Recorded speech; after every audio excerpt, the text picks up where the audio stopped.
Happy New Year. It's 2025. Gosh, when I sort of rolled those numbers around in my consciousness, I thought, wow, we're a quarter of a set of the way through this century. How did that happen? Well, that's not what my talk's on. The title of my Dharma talk this morning is actually continuing with this kind of theme we've been doing, the armor of the Dharma. I'm going to be speaking about reflection. So, as we had said on Sunday, we could choose many Dharma teachings and probably will, with a particular angle on them, which is how does this teaching function as a protection, as let's call it a soft armor. So, as often happens, something comes into me from other people or from other experiences, and that kind of kicks me off on how I'm going to talk about the topic of the day. And so I got an email yesterday rescheduling a monthly meeting. Now that meeting usually takes place on the first Wednesday of each month, and of course that was going to be this New Year's Day, so she rescheduled it. And in this little email, she suggested that New Year's Day be a quote, a day of reflection and recuperation. So of course the little antennae, my little antennae went on, reflection. Because really, in reflective meditation, all days are days of reflection, whether you attend an event with us or not. Hopefully that reflection is going on. So my point with today's talk is that reflection is actually a very powerful protection or armor. And I think it protects us from lots of things, but this is what I could think of, immediately. Reflection protects us from taking harmful reactive actions. There's that pause where we reflect and we look at what do we want to do? How might it go? And a parallel track, it protects us from saying words, which is a form of action that hurt ourselves or others. So there's that pause in there to consider how our words and actions might be perceived by others, even if our intention is not is good, is skillful, is appropriate. It might not be picked up by others that way. And so when that reflection and that pause, we have the possibility of kind of editing things a bit so that we can be a little more effective in that under those particular conditions. Hopefully, be more effective to the best of our capacity to figure that out. Reflection helps us refine our thinking and become more aware of the errors in our views. I like that term, error correcting views. It's on the Eightfold Path. It's not that our views are ever going to be perfect or just right. That's an illusion, but that they could become a little, we could sort of get some of the errors out of it through reflection. And another really interesting one that came to my mind is reflection helps us to perceive the intentions in our fantasies. Many forms of meditation would say, don't fantasize. But we say, yeah, if your mind starts to imagine things, we're imaginative creatures. We're creative creatures. We imagine things. But we could sort of take a deeper look at those intentions and learn more about our hopes and dreams and fears, etc.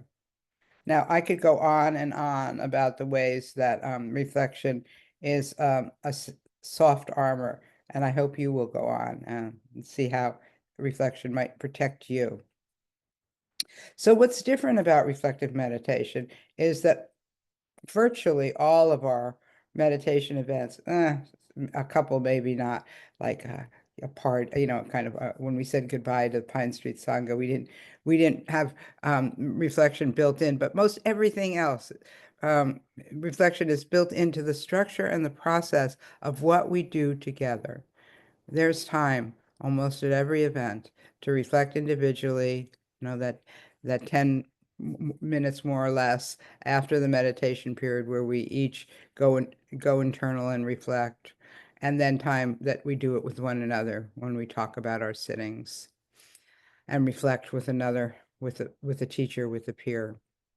So this reflection is obviously such a key component of our practice that we decided to name what we do reflective meditation.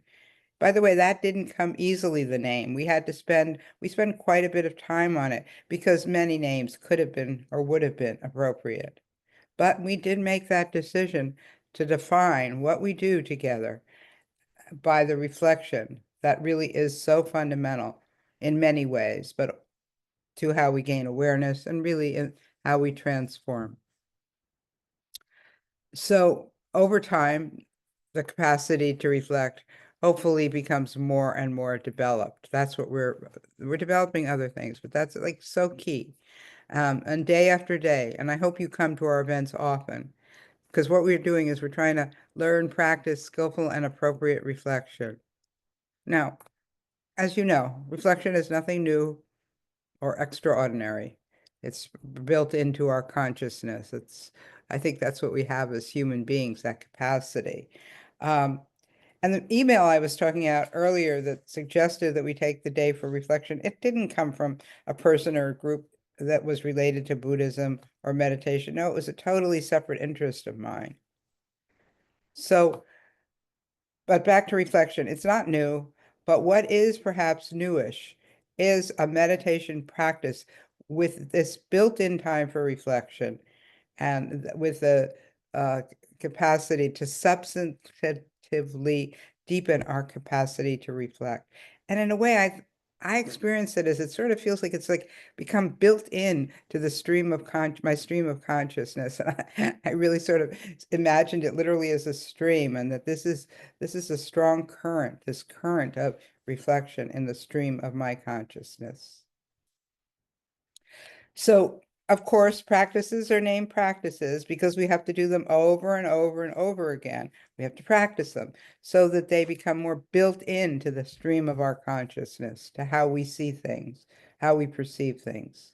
And we have to do that, hopefully do these practices without too much effort, but enough, but not too much. So, oops, there we are. Another teaching just popped up, appropriate energy or effort. It's one of the five strengths. It's on the Eightfold Path to Awakening. So I think you can see how we really can't parse out these teachings, that it doesn't quite work. They sort of combine and are interdependent on one another. Ah, there's another Dharma teaching that's fundamental to reflective meditation. The fact that our experiences, that what goes on in our life is interdependent on other things, conditioned by other things. So there was another word in this email. She suggested that it be a day of reflection and recuperation. Now, I'd say that is a more common direction in many meditation practices, that it would be a time of de-stressing, of recuperating, of yeah, getting off the treadwheel of our lives. Um, and that is also part of reflective meditation. And I hope this happens in your meditation, these moments like that.